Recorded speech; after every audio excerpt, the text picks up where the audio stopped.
fuɗɗiri indi Allah jam hinne kuuɓuɗo jam hinne kerriɗo yettore lamɗo wodani ndelle sakiraɓe am worɓe rewɓe nanoɓe fulfulde ono woɓi joɗanne kettino kibaruji amin e o wakkati assalamu aleykum e moɗon bisimilla moɗon mi yehino mi fewtunowake amma mi warti ndelle mi fuɗɗiti fa hannden golle hannde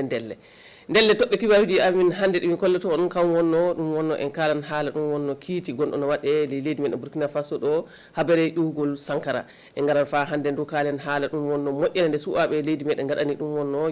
jangguinoɓe l'école ndelle sakiraɓe am worɓe rewɓe nanoɓe fulfulde ɗi wonno kibaruji ɗi min mbawi hollude on ɗi wonno toɓɓe kibaruji ɗi min mbawi hollude on saabu fulɓe mbiyana nowru subaka Allah ɓinɗo fou yo holtan ndelle subaka Allah ɓinɗo fou min kokkan on kibaruji ɓe mbi fa hannde du to ittete hantata ko to wattete hewata ndelle bisimilla moɗon en hettinade kibaruji amin sous télévision e o wakkati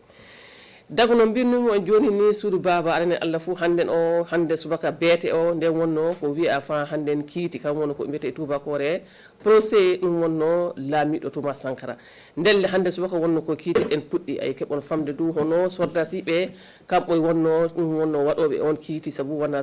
ɗum wonno sarotoɓe ɓe anduɗen ɓe mbowɗen ɓe anduɗen ɓe mbowɗen ndelle ɓe soldasiɓe kamɓe wonno waɗoɓe kiitiɗen hannde ay keɓon famde hono himɓe ɗum wonno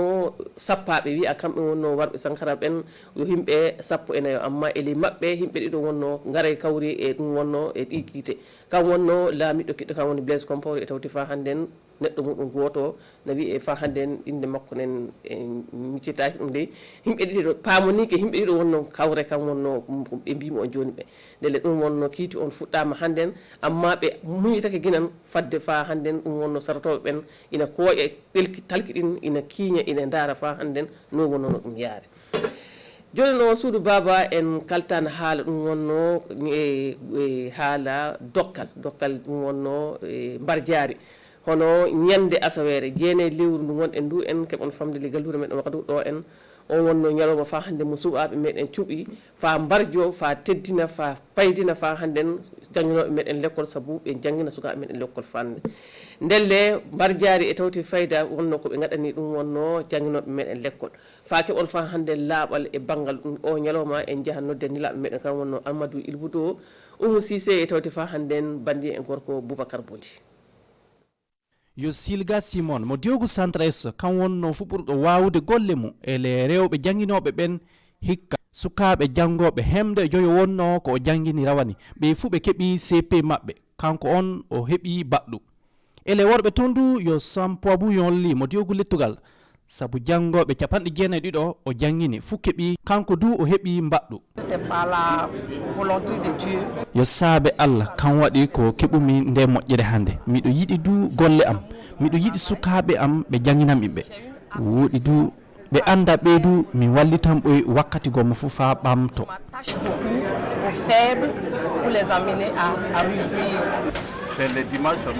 yo ñande alal tan wonno ko min waratano min jangguina wakkati fuu miɗo wonduno e sukaɓe am jangoɓe miɗo miilake ɗum du walli sanne woɗi yidde sukaɓe na wonno dow am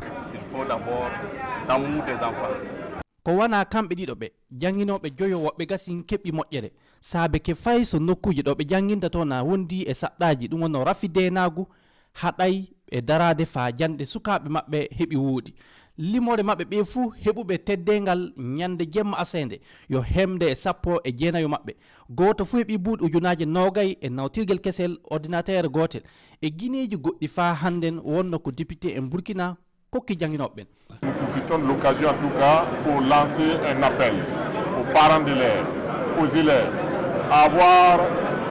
min keddoto e ley ɗon min nodda sara jangoɓe e jangoɓe ɓen ɓe tinno ɓe teddina jangguinoɓe koy woɗi fay so wona fuu wonno ko heeɓi moƴƴere nden hannde saabe golle muɓɓe lobbe na wonɗon dariɓe ɗowtiri gollidoɓe muɗum fa keeɓi kewti ɗo hannde ndelle ɓe fuu iɓe jette. Et donc ce soir ce sont les ambassadeurs de tout le monde enseignant du Burkina Faso. Cette commémoration retransmise en direct sur la chaîne nationale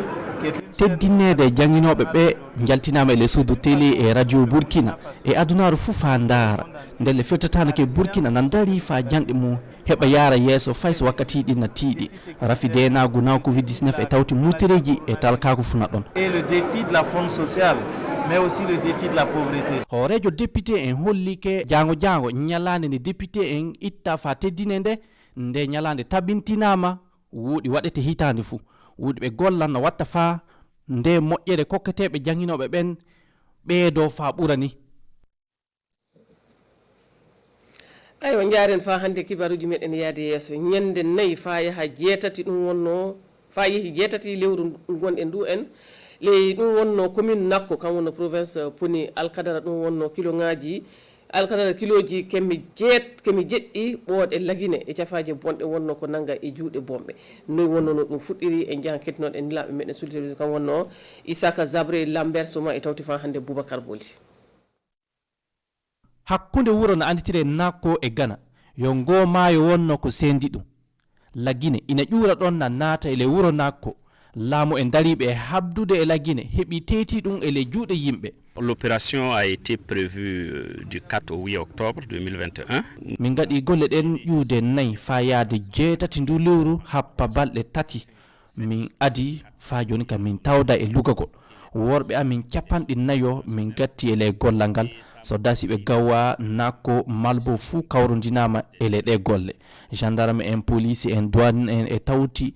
eaux de forêt en fou kawti ɗon. Il s'agit donc de la gendarmerie nationale, de la police nationale, des douanes et des eaux et forêts. ele lugagol maɓɓe inan koɓe keɓi ɓe teeti ele juuɗe yimɓe bujjoɓe nan nanna lagine ina waɗa kiloji keme jeɗɗi e dekode teddefi cafaji ɗe ndeway e laawol ɗe kiloji nogay e joyi teddefi ceede mum na ummo milioji capanɗe jeɗɗi e ɗiɗi CFA meɗen. La drogue là vient très bien emballée, empaquetée dans des sachets. Lagine on sa yi ɗum fuu na ɓe gatti ɗum e piɓe e saseji yo Ghana ƴurata ɓe ƴura fara maayo muhun e akalaji ɓe kaɓɓa ɗum e dow baɗɗuji maɓɓe wakkati gomma ele mobel nden ko ɓe ada hano guineji goɗɗi ɓe deka dow ɗon tawa nde neɗɗo yi fu anditinta. Ajoute aussi d'autres marchandises divers. Coggu lagine yo ɗon wonnoɗo golle ɓiɗɗam bonda ko heɓata semmedere leydi meɗen ɗum waɗi ko waldere daranide e habdude lagine leydi meɗen na yiɗi ɓeydanede bawɗe e guineji nawtilɗi fa ɓe kawa ɗe golle lay le Burkina Faso meɗen. projet ɗum wonno profila e tawti fa hande projet beoyinga e dow balla arfa ne dari fa hande fa balla ɗum wonno fa caajo yimɓe wonɓe lettugal e tawti fa hande en horɗore no watta fa hande kamɓe du ɗum wonno saɗormo kawta e banggal pilki mabɓe on saɗormo hanto fa ke on fa hande laaɓal en noddanilaɓe meɗen sous télévision kam wonno Issouf Kabore Karim Bikenga e tawti fa hande Boubacar Bodi. Kawrital waɗi gallure gursi fa haale haala nafa projet ji ɗiɗi. Projet arandejo o yo haala nawtorade demal e maral joƴƴinede majjum yo fa wallita yimɓe ɓe ngala bawɗe keɓa kewta koye muɗum yo fedde no antire arfa kan wonno addiɗo o projet. Les conditions qui se réunissent pour yoro e wakkatiji ko yatana mbaylito ɗum ɗiɗum tawa hande nden wonno komin miili min daari minen e yimɓe gure noy min jeeyi gollidinde fa min tindina ɓe e rennude pilki woɗi min ballitaɓe du kamɓe du ele faggude maɓɓe toon wallude ɓe joni kay ɓe keɓa golle juuɗe. Partant de la création d'emplois verts. Projet ɗiɗaɓo o du caabiɗo nde jonde yo projet biogo yinga o projet yo hano arandejo ni yono watta fa heɓa yimɓe gure gatta baka muɓɓoy e darade fa pilki reeno woɗi ɓe ƴuura ele pilki ton ɓe gollira ɗum fa wattita gurdam maɓɓe addiɓe laamu gursi na yetti ɗum wonno jiituɓe nde dabare fa joƴƴina ɗi projet ji ɗiɗi. Ces deux projets, en tout cas, viendront nous accompagner. joƴƴinede projet ɗiɗi ɗi wallitanɗe e habdude ko wakkatiji jata ina mbaylo ɗum na ɓeeda keɓal yimɓe men ina cuura dow pilki dow. Lutter contre les effets de ces changements climatiques. yo duuɓi tati projet ji ɗiɗi ɗi neɓirta woɗi diwguji ɗiɗi leydi meɗen wonno ko o golloyta ɗum wonno soɓɓire e tawti ɗum wonno lettugal Burkina Faso. ayyo suudu baba keɓon famde hono fiɗugol ballon kila ɗiɗaɓal kam wonno hakkude leydi meɗen e leydi Djibouti hannden ɗum wonno lasara o wonno ko ɗum waɗete ay keɓon famde du baba suudu baba ke ballon o ɓe piɗata ken fa ndaare moy en wonno himɓe heɓoɓe ɗum wonno sa'a fa jaaha ɗum wonno ko mbiyata coupe ɗum wonno ɓe mbiyata coupe du monde 2022 ndelle ɗum wonno ko yimɓe meɗen jiitu joni fiɗoɓe meɗen ballon wonna ina ekintino ay keɓon famde fa hande hono fiɗugol aranol ngol leydi meɗen Burkina Faso e Djibouti kawrino amma leydi meɗen Burkina Faso kam no heeɓi ɗum wonno araje nayyi leydi Djibouti heɓi arare heɓe arare fay wotere ndelle yo lamɗo wallu fa hande leydi meɗen yo lamɗo wandu fa hande en ɗum wonno fiɗo meɗen balan kan wonno italo ndelle sakiraɓe am worɓe rewɓe nanoɓe fulfulde ono woɓe joɗane kettino kibaruji amen sous télévision ɗi wonno ɗemin jogino fami kollito wala fof koddi sana miɗen mbiya on ko fomon fadde jango mi noddan bandi e gorko Élysée Cabré fa kanko ɗo wara holla suudu baba kibaruji gaɗɗili leydi meɗen assalamu aleykum e moɗon ko fomon.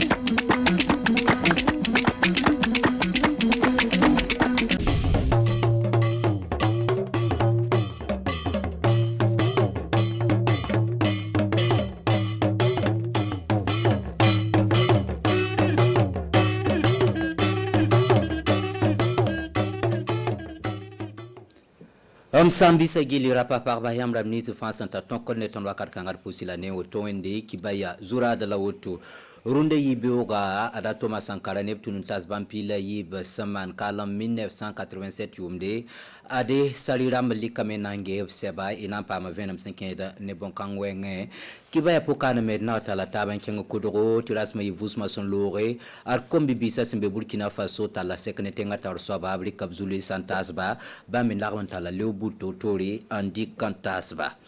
Sambi sidi kenda kibaya wekso po wamsenda yela arunde yibeoga menga Thomas Sankara ne oporonda msanta bampila yibo soman kalam October kiura sampiga la nu yum tusiri la koboswe la pisni la yopoe arbuka orkanga pakame tumantasa sinsini bene pa mansera sobla ninga songomno songo da Sankara Buda senkede ne wala salikanga wengoa tinanti kilerba maître Benwende Stanislas Sankara Lundo twenye lambala yumpisa la nasi yamsa ngese ya rasm ya yumbu soko la ratu minga meti ton nimbuida Burkina nimbuida ton peuple kela yarsa wila président Thomas Sankara dossier pour riam di lunkanga nemnise wabuda ya Burkina nimbuidu ningina ratu min gamti sans me yi zaman ke nga tes ka terse wa ratu min gamti nimbuida Afrique nimbuida rata vena donc zikanga ton teka ya du min suno bala bisa drapa tiende tina yi woto la wen la avocat ramba me lui subtoro justice depuis 2015 tout mame les bras motoré di viennement wa ken viennement qui on met yam la wa jibi wa ya tumna sing toto tom du tribunal la menga akayina na la tum ngimti tumna na tuma anayi tum se tar zelo mbuso ti sari le apanya nya bumye ya leti ton ko dem ki ba ki de ton sanda pa mti ambe pour on la na la base yam maintenant ken la gis la yi nimbuida ta hadam ti Burkina we visa na sa fani Afrique ton la fan kep ne banam banga président Thomas Sankara ko da nan kana toto en kelen kende ne Thomas Sankara Buda wenge e de tumnantasa mane gilegli war dorten pura nampam nimbuir ken son compte tar so 5 ne bonkanga obsoka monsieur Soumaïla ti nanti kelaba min tal kwela to bene bon mam da tagara nimni be wayela po afara so mo wam to yo mbubura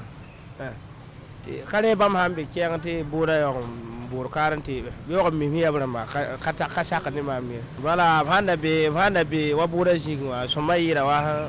o nambe kiyangti be kamburo bon aya so ma ya sira bala ton data bala ha sira aya so la yilla bala ya moro bala ti manu wila lama wa wala ni la bura menga somma la botu ba ma ambe kiyangati bura burka a nyora pa wo Erken rata ned kibaya option rata kombis tuftuli sanyi région la mapila tambo Burkina Faso tengpore antal seka sibra son lora kutortenga pora ya centre ouest na tenga netenga torsoba gwambuto to le blarmgo men 5 wala nyokorele la kombibisa sanserada zules la nisba tenga torso amerika oblebo antasba kombibisa sukarpa mpenda kanede imrsanta nuktumde tinanti kilga adama w porgo Mamrika da pine kura amde beran nanta aya 16 namba han sakri zindugo wa nyama minya te bureau pour 16 namba tarnawa manda ye fane pine namba ne pot de fleur namba la pouf namba et pouf de salon namba ne zard e zaka pour nyama midin kini nyante zarne biye amanda ye fane pine namba donc yasna ila ti bon on yemti pine namba a tolan libre bneba logra lam yaare donc ta kil poli de environnement a samda wewa le bi sa pinin zak sautoa am nemti a twin wani baara ad vi ma point pisi ha nyon pinin zako en dégage de gaz ni nga twin wani baara ad vi ma point donc na ilan zabne rina la mam nyak yam nan dik pinin kuda librement yi bumb san sakne armbi tuma esa mamu wa foroma ya sidati pa ton en papa men tien besin yak ne bani pour un sandati était taw remba point la mam pera wendem si asoto puis ti bon mam commande na maminga mam patun sa kala kiwo yembre point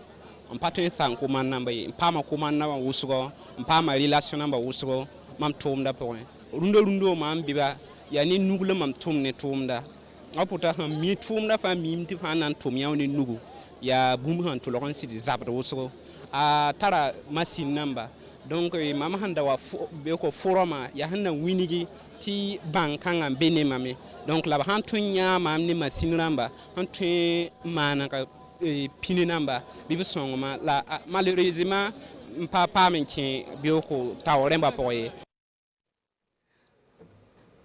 Et William ti projet senyagada nimbuida senkede nebna tongo mbangnu tumwenge la ba metongo singop tum tu bon ko ga ti pafa ya nori bon sabla woto central seka ya sekla ningap santare ti nebla nisba santal mama songo senkede ne opson tume antongo yidigtin wandik ba mesan vuim lab son tuzini ngampuine komibisa seka yibu so santal ku rotenga poga adia razar na ba pulma wandik opson vuim bum la ningaya ampuine komibisa ministre la ninga sengeta wala komibisa tum yelle bamba zinda sekanga poga tinanti kilab neba ayiba salifo tiamtore. Programme d'appui à la formation professionnelle et à l'apprentissage sans Ignac Yam et Tia Yibn Sabla Auto et Mboti tribune jeunesse à Abouin. Il y a Solé, son con, qui komibisa na inges net sans on toura vie ma pora on tuma ameng panga me in libre e neda obon toron dika wa makar budu sa ni tum e galabo wenge sa ni pong wenge sa ni ting na king tori ne yiti ko bisa nyen bam da mabudu ti bam me lik bam makri ba wanka taboto me bu mak boto mak bam na yibum ninga on toron yipeta pora tuma ina yi sababu secteur privé tuma menga ya ba matin son gouvernement wa ti chômage sa bo Burkina Faso la yam hangese face pas senya yabninge ya ton menga rabla woto parce que ton me hango ren kenga ten sataba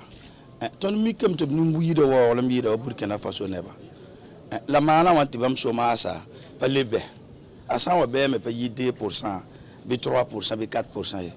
La mangue au Burkina Faso ka. Chômage ça tient yelam do hana ngela am patara pourcentage la chômage ya wosoko. Donc yen nam tene ba banque pas état et pas même han karama en tende chômage ya fo nan yikin lanso menga tuma point. El kelam passé kanga pourra ambassadeur ko satil pa man penra projet pafpa taodamba tomnan ko kwese en leti pas kombisla ni spasen zinde wala se kanga pourra absent pa bangal son tu ne sobla ninga sawandi ka bangalam puene ba enanti kilrab suka bibiga yimarme Abdul Salama Zango. Ya conseil national du patronat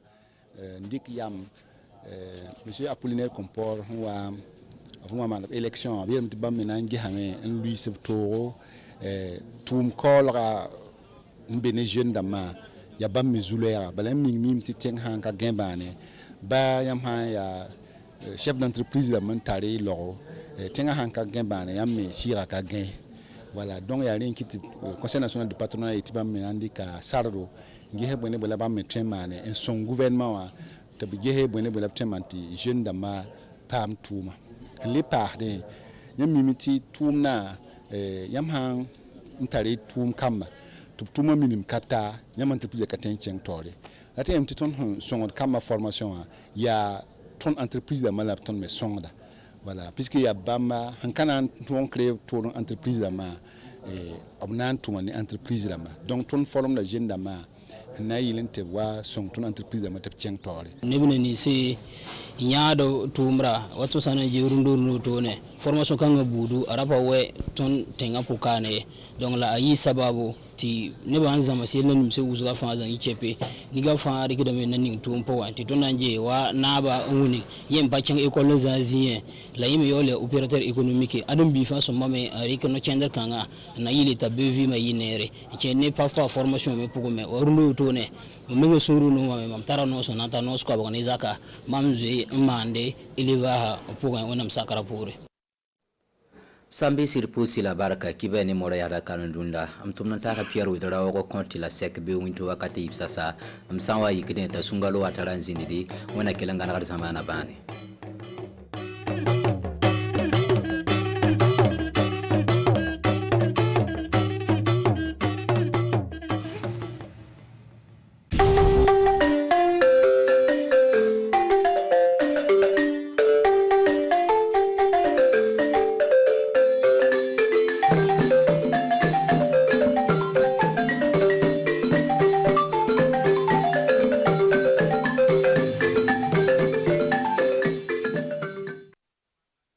tɛmɛlen kɔ ka ban mun tuma mun kɔnɔna ayiwa o wagati sera ka ban min Thomas Sankara ka critique ko a fagale ka se ka jɔnw le kɛra sababu ye ka se ka ni minɛ bolokɔrɔ a n'a tɔɲɔgɔn 12 o critique dayɛlɛla bi sɔgɔmada na Wagadugu ani dunuya fantan na bɛɛ lajɛlen o ɲɛ bilala Burkina Faso kan bi ka ɲɛsin ka taa min ye kamalenninw ka ɲɔgɔn ye ba n'an ka jamanatigi ye o kɛra Kudugu o kuna kɛra a bɛna kunnafoli sɔrɔ kɔtɔ kan balima Burkina Faso télévision kanubagaw ani tile aw tɛ yɔrɔ si a b'a ka jabaran so bi ntɛnɛ don min bɛnna an ka sumandunu kalo tile 11 ma san 2021 kɔnɔna na an ka tile fɛ foriba aw kelen bɛ lajɛlen aw mun sigilen don yɔrɔ surunna ani yɔrɔ janna ani tile komi y'a fɔ cogo min na an bɛ taa daminɛ ni Thomas Sankara a b'a dɔn ko ayiwa kabini a ba ni minɛna san 1987 octobre kalo tile 15 kɔnɔna na o kɛra bɔnɔba ye ayiwa Burkina Faso denw fɛ ani farafina jamana denw fɛ ani nasara jamana dɔw ka sababuya kɛ o ye ayiwa a teriw n'a lɔnbagaw o bɛɛ tun bɛ min ye sanji 34 tɛmɛlen kɔ kiri ka se ka sigi a kan o kiritigɛli o ba yɛlɛla bi sɔgɔmada na ka ɲɛsin ka taa jamakulu min ye kibaruya o bɔra an ka jamana kɔnɔ ani jamana kɔ kan ka se ka na tari kɛ ni ɲɔgɔn yeba na min ye ayiwa kiri ɲɔgɔn yeba ye ka ɲɛsin ka taa can ka se ka sɔrɔ a ko kan mun ye seere yo do dɔw kɔni tɛ bi nka dɔw bɛ o bɛ ɲina o bɛna bɛɛ bɛna se ka tɛmɛ kiritigɛlaw ɲɛfɛ ka ɲɛsin ka taa ni min nana bɔ o kɔfɛ an bɛna se ka kunnafoli d'a ma ka taa o kan comme tuma fara cogo min na an ka kumaba kɔnɔna min ye a kɛra ɲɔgɔn yeba sigira Kudugu an ka jamanatigi ni Burkina Faso kamalenninw ka se ka fili bɔra Burkina Faso mara 13 kɛra baarasen donna o ɲɔgɔn cɛ tile 3 k'a taa ni octobre kalo tile 7 ka taa kunna cɛ tile 9 kɔnɔna na tile 3 kɔnɔna na o ye hakili fali kɛ o ni ɲɔgɔn cɛ kamalenninw y'o ka miirita di welekan bɔra ka d'o ma an ka jamanatigi welekan bɔ ka d'o ma o ka niyɔrɔ ta bɛ kosɛbɛ o jigi lanubo ka bɛ se k'o dɛmɛ cogo min na jamana bɛ se ka bɔ nɔgɔra ka se ka faamuyali kɛ da olu tɛ an ka cidenw kɛnɛ ka a ye min sɔrɔ kana d'a ma ani Adama Giti an k'o lajɛ. Puis j'ai dit long an bɛ kudugu yan yɔrɔ la ka se ka don forum national de la jeunesse min ye jeunes ka jɛnkulu ka bɔ Burkina fan 14 la ka na kunbɛn kɛ ni jamana ɲɛmɔgɔw ye ka se ka baro kɛ jeunes ka laɲiniw na ani jamana ɲɛmɔgɔw fana ye fɛɛrɛ minnu ta walasa ka se ka jeunes fana bɔ nɔgɔ la ka bɔ sɛgɛn na donc an kɔni nana an ye baaraw kɛ jeudi lon juma lon bi président nana an ye baro kɛ n'a ye an y'an ka fɛtaw fɔ an ka jamana fantan naani mɔgɔw bɔra kamaledenw bɔra k'u ka fɛtaw fɔ k'u ka dugu n'u ka région fɛtaw fɔ donc jamana ɲɛma kɔni ayi a n'a ka ministres o ye lamɛnnikanw fɛ ka se ka jaabini d'anw ma mais min ye min kan ka minɛ ni dusukun ye o ye jamana ɲɛma ye wele ni kan min bɔ jamanadenw fan fɛ min ye an jeunes ye a y'a yira na k'a fɔ ko olu minnu ye gouvernement ye o bɛ baara kɛra pour que ka se ka kɛnɛya don an ka jamana na parce que an b'a dɔn juguw b'an kɛlɛ la o b'an ka mɔgɔw fagara o b'an ka sodasiw fagara donc jamana ɲɛma y'a fɔ olu fana b'u ka niyɔrɔbinw bɔn na mais an minnu ye kamaledenw ye an fana kan ka banba k'an ka niyɔrɔbin bɔn pour que jamana nin ka se ka kɛ hɛrɛ la donc hɛrɛ ka se ka na jamana nin kɔnɔ an n'u ye layiru ta ka taa jamana kuntigi fan fɛ min yɔrɔ kuma Christian Kabore k'a fɔ a ɲɛna ko an jeunes ka bɔ bira an fana b'a lɔn an bɛna min kɛ ni an bɛɛ sɔgɔra ka taa an ka duguw ra an bɛna banba ka baaraw kɛ min ye communication ye ka se ka mɛnni kɛ ɲɔgɔn fɛ ka fɛɛrɛw bɔ pour que ka se ka juguw kɛlɛ an kɔni tɛ se ka marifa ta mais an fana bɛ se ka mɛnni kɛ n'an ye min ye min tɛ kɛ ye an b'a fɔ a kan ka fɔ minnu ye min faamaw ye pour que u bɛ fɛɛrɛ ta an ka se ka hɛrɛ don an ka jamana kɔnɔ o ye an ka layiru min an y'a ta ka ɲɛsin jamana ɲɛma ma an bɛna o fana kɛ n'Ala sɔnna. Banakukɛ sɛnɛ kɛlen bɛ ka se ka fanga sɔrɔ Dafinso Panamaso Santi dugu o dɔɔnin dɔ ka ɲɛsin ka taa min ye banaku sɛnɛ fan fɛ gbaso kelen bɛ o dugu sɛnɛ kɔnɔna ka baarasen jɔnjɔn min o ye banaku sɛnɛ nka fɛn min don a makoɲa bɛ jira nka ji gɛlɛya bɔra o yɔrɔ fanfɛla la o senfɛ weleli kan bɔra ka d'u ma ka se ka filɛ bɛ se k'o bilasira cogo min na sabu sɛnɛbolo min a bɛ se ka sɔrɔ di o ma maaw ma kosɛbɛ ka se k'o dabɔ ayiwa fantanya o yɔrɔ fanfɛla la ka se ka faamuyali ka don Kasu Milego ani Idrissa Karanbiri olu y'an ka ciden RTB de Haut Bassin o ka seere fili ye. Bi septembre kalo tile 3 lon ye banako siman tigɛ lon ye Zakariya Sanu ka foro la ale min ye taara 15 banako sɛnɛ foro 2 kɔnɔ ɲinan san na i n'a fɔ Zakariya Sanu Isuf Sanu fɛ Santi dugu ɲa banako sɛnɛ bɛ yen kabini o ka bɛnmaw ka tuma na an ko an bi banaku ka mana la an b'a ta fo an fa walima an mamakɛw tile la depuis olu waati o tun bɛ to ka banaku sɛnɛ des fois b'a sɛnɛ ka a ɲagamini kaba walima saɲɔ ye dunta bon a feere ko tuma cɛya tɛ kojugu an bɛɛ wolola ka an facɛ nu sɔrɔ la a mɛnna voilà donc an tɛ se ka san da yɛrɛ fɔ a la an wolola k'an facɛ sɔrɔ o b'a kɛ k'a ni bɔ Santi dugu mara la Panamaso ni Dafinso maraw la fana banaku bi sɛnɛ kosɛbɛ ni a ka gɛlɛ ka sɛnɛkɛla ye min tɛ banaku sɛnɛ bon an fɛ banaku siya 3 le bɛ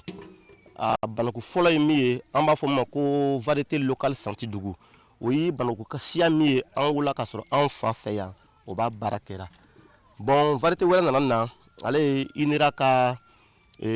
produit comme on appelle ça INERA ye min valoriser a sabanan ye V5 ye an y'ale sɔrɔ PDA mɔgɔw fɛ ale ye ministère de l'agriculture ka bolo dɔ le ye ɲa Isuf Sanu bɛ banaku kala lo tigɛra walsa ka taari 3 sɛnɛ banaku ra ɲinan san na i n'a fɔ ale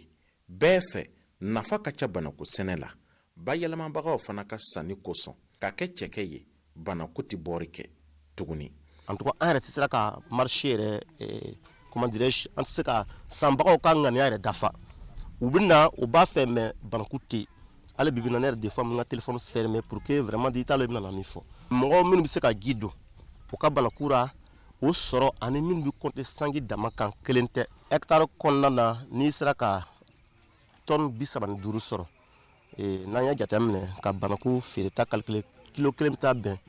kilogramme kelen bɛ taa bɛn dasi 10 ɲɔgɔnna ma n'an y'a filɛ tonne kelen kɔnɔna na kilo 1000 de bɛ yen donc a bɛ kɛ komi tonne kelen bɛ taa bɛn dasi 10,000 ma basi bɛ se ka tonne 2 walima tonne 2 ni demi ta no a bɛ taa kɛ 20,000 walima 25,000 hectare kelen kɔnɔna na n'a ɲɛna sous irrigué c'est-à-dire ji bɛ don min na i bɛ se ka basi 10 bɔ. zone nani mɔgɔ caman dela banaku sɛbɛnna voilà donc banaku sɛnɛ b'a bɛ nafa d'o ma non seulement a bɛ wari d'o ma fana mais a bɛ se ka kɛ fana n'u y'a récolter période min na nin ale période mi se ka kɛ a fɔ septembre soit octobre soit août la o bɛ se k'ale ta ka to ka min bɛ baara kɛ foro kɔnɔ ka to ka dumuni kɛ ka to ka baara kɛ ka ɲɛ. baarada min bɛ sɛnɛkow kunna ka kumakan na banako tɔnɔ 1,300 ni 60 ɲɔgɔnna lo sɛnɛna san tɛmɛnen na ni ji gɛlɛya ni siradanya kosɔn bɛ fiɲɛ don baara ni ka yiriwali la. bi sɔgɔmada na an bɛ banako bɔ ko la bɔn malheureusement sarako ni ɲɛnamini lo olu y'an bila mobili pusera sarako dengili banna mobili ni foncera le n'a kɛra nin cogoya na an bɛ ɲɔgɔn fara ka pousser pour que a ka se ka développer ka bɔ bon yɔrɔ position yɛrɛ bɛ ten le bon yɔrɔ samiya kɔnɔ ji bɛ bɔ a bɛ magaya quoi donc bon a bɛ kɛ sababu ye samiya ni samiya sera bon tɛmɛ ko bɛɛ ye baara ye hali moto yɛrɛ. gɛlɛya min bɛ banako sɛnɛ na o gɛlɛya ye jiko ka gɛlɛya le i n'a fɔ an fɛ sangi waati bɛ bɛn kalo 4 walima kalo 7 ɲɔgɔnna ma Burkina alors que banaku ka cycle ye san 1 le ye n'a y'a sɔrɔ ni i jigi bɛ sangi dɔrɔn de kan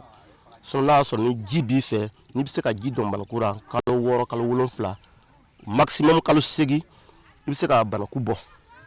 nka ni ji do tɛ yen ni sangi lo kan ka baara nin bɛɛ kɛ fo i ka san tigɛ des fois kalo 12 kalo 13 i bɛ sɔrɔ k'a bɔ donc en tout cas ni faamaw kɔni tɛ sera ka ɲɛ an ma ni jiko ye ka se ka fɛɛrɛ sɔrɔ o la ale kɔni tun bɛna na dɛmɛ caman dɔn banaku ko la caman tun bɛna se ka banaku produit sanga ni wagati bɛɛ ale tilemana tuma tun bɛ se ka banaku kɛnɛ bɔ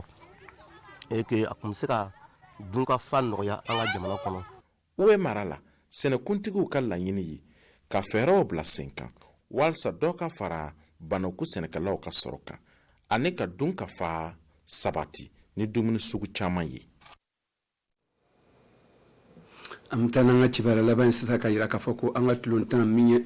lona bɛ Ligue 1 lona bɛ o baarasenw daminɛ a dɔgɔkun 3nan na filɛ o kɛra dɔgɔkun tɛmɛnen ka ɲɛsin ka taa kan min kɛra sababu ye kunna wolo mun sɔrɔla ka bɔ kan an ka ciden mun tɛmɛ kɛnɛ kan Amadu Ilbudo ani Alex Zagre nka n'o kɛra sababu ye ka se k'o labɛn ka d'a ma an k'o lajɛ.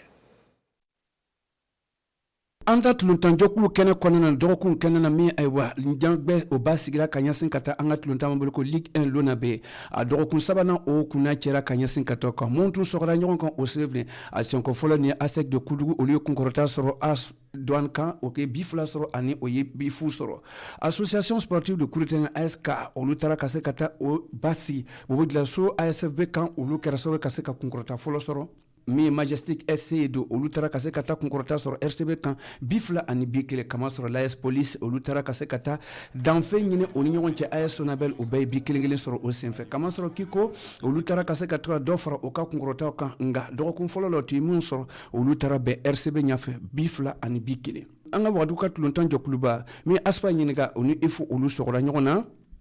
maa si ma se a tɛ ɲɔgɔn kɔrɔ o bɛɛ tora ayiwa o bɔra ni bi fufu ye o ni ɲɔgɔn cɛ an bɛ se k'a fɔ ko Royal FC olu taara ka taa bɛn min Vitesse FC ɲafɛ ni bi 2 ani 0 ye an ka dɔgɔkun 3nan don ka taa tulontan kɔnɔna na Salitas ale taara kunkɔrɔta sɔrɔ sɔrɔso kan min ye ayiwa ISPA ye olu ye bi 2 sɔrɔ ISPA kɛnɛ bɛ ka se ka bi 0 sɔrɔ non kama filɛ jateminɛ kɔnɔna don l'AS Sonabel ale bɛ ni kunkɔrɔta ye ale ni bi 7 RCK olu kɛnɛ bɛ ni sigiyɔrɔ 2nan ani bi 7 ani ka ɲɛsin ka taa Salitas ale bɛ ni sigiyɔrɔ 3nan ye a jukɔrɔ don an bɛ taa filɛ min bɛ sigi ko 15nan o ye ASFB ye don a 16nan o ye RCB ye an b'a lajɛ k'a fɔ ko bi wulada na nɛgɛ kaɲɛ 16 a kana a ka wagalenw ta a ka sigi an ka jabara ɲɛfɛ an ka tulontan faso ka tulontan jɔkulu min ye ayiwa étalon olu bɛna sɔgɔ ɲɔgɔn na ni Djibouti ye ayiwa ka se ka danfara sigi ala ka garizɛgɛ fɔ ka ani kile